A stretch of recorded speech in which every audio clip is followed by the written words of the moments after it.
Hello YouTube, this is Morgan Airspeed Prime here with my next The Reckoning of Roku chapter analysis video. This one's going to be for chapter 33, which is called Fires Meant to Forge. Once again, YouTube channel membership is enabled if you would like to help support the channel. Otherwise, subscribing also helps. But we'll jump into this chapter. It's a pretty quick one. This final section of the book has quite a few small chapters, so there will be a bunch of videos that are a little bit shorter than usual, because there's only like 3-4 pages in a lot of these ones, but there's some interesting stuff in this one for sure. So it's a Sozin chapter, so we're catching up with Sozin leaving Wan Shi Tong's library, and basically as we see here, he's arrived at the island. He hasn't got onto the island yet, but he's on the boat again, and you can see the island. And that's interesting because the fog is not there. So it's him being a bit surprised initially at, wait, is this the same island? Where's the fog gone? And then he goes down below decks to speak to Kozuru and Dalasai. And basically we have this discussion as they play this kind of knife throwing game, which kind of continues throughout the chapter. But we get to the idea of Dalasai asking him questions, and finally it kind of forces Sozin to get them both up to speed on, okay, here's what's actually happening here, but he doesn't tell them everything. But in the narration, we are told everything. So what is it that he read in Wan Shi Tong's library that is forcing him to rush out here? And that is that, one, he finds out that the island's natives are murderous. So obviously that was reported in the text that they kill outsiders. And then the most important thing for Sozin, which is why he said, like, and he sent him to that island for nothing, is that the text explained that the power, the enhanced bending power, could only be accessed within their so-called sacred cave. And this renders the whole mission pointless because Sozin doesn't just want to be empowered in a specific spot, he wants to take it with him everywhere he goes, and so it's not really of too much use to him necessarily.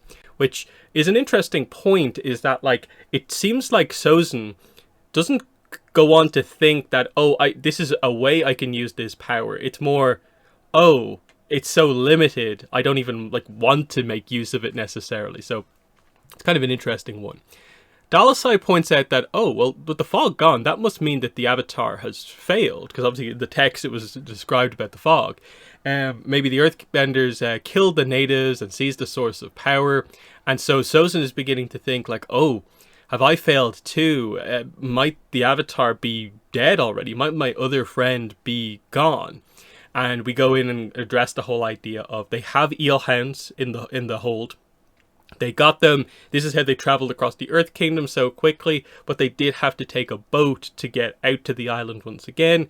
But now they have the eel hounds for where they get it when they get onto the island, so they'll be quite quick across land. And yeah, Kozuru apparently has a surprising number of contacts in the illegal animal trade. So this is how they got the eel hounds. But it's noted here, but sky bison and dragons weren't so easily bought, which I think makes sense. And you don't want that to be the way Sozin acquires those animals. But just an interesting little detail there.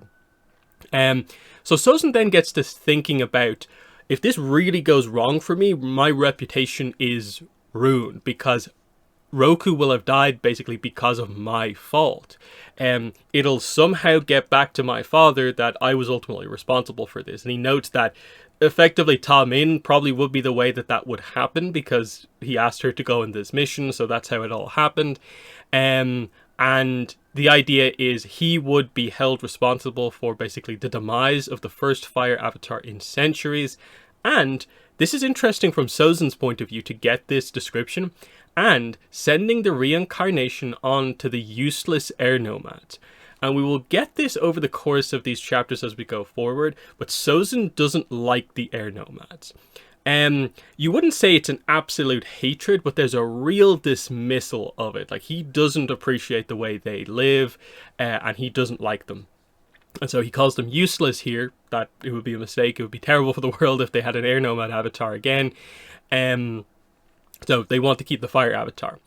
And he thinks, like, okay, my father won't remove my birthright, because even though Zaison is, as far as we've been told, very capable, the problem is that, it says here, the double misfortune of being born female and a non-bender.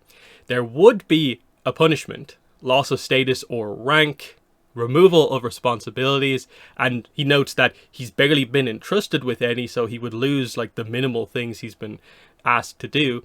Shame made public, maybe even some kind of temporary exile until he restored his honor.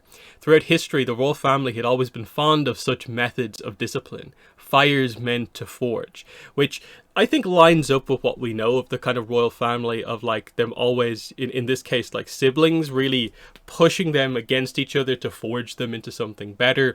And then obviously the intent of the exile is obviously that this extreme punishment will forge you into something better by the end of it. But obviously that's assuming, unlike Zuko, you are sent out with like a mission that you actually can accomplish and come out of it better for. So then we get to the other side of things, which is like that's the status consequences. But the reality of it is that there's the other consequences, which is that if he has failed, it means he has lost Roku. He's lost his other brother. And he addresses it here. You know, it's already been difficult enough to move past Yasu's death. And he's struggled since Roku has left to start his training as the Avatar. The idea that he'd be gone is something he can't really deal with or accept. So he doubles down on the idea, I don't know for sure Roku is lost, so I am going to protect the remaining brother no matter what. And it's noted that like while he's doing this, he's preparing for his knife throw, and Dalasai's like the knife, because he's heated it up like red hot. He chucks it and hits the dead center bullseye. And this is with just the idea of they're about to arrive at the island and he would not fail, is how the chapter comes to an end. He wouldn't be too late to save Roku. So he's going to do this no matter what, because Roku means so much to him now because of the loss of Yasu in the past.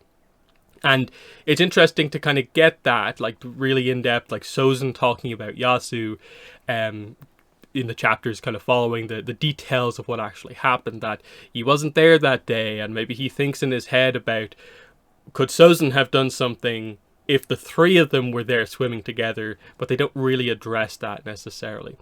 But still, like I said, good chapter, just getting us up to speed on a few little things. And then the section where they go into like his potential punishment, a little bit into sort of how the royal family kind of approaches kind of dealing with their princes and princesses. I think it's an interesting little bit of world building as well. But yeah, short chapter, like I said. In the comments, let me know what your thoughts are. But otherwise, that's been the video. Thanks for watching, and bye.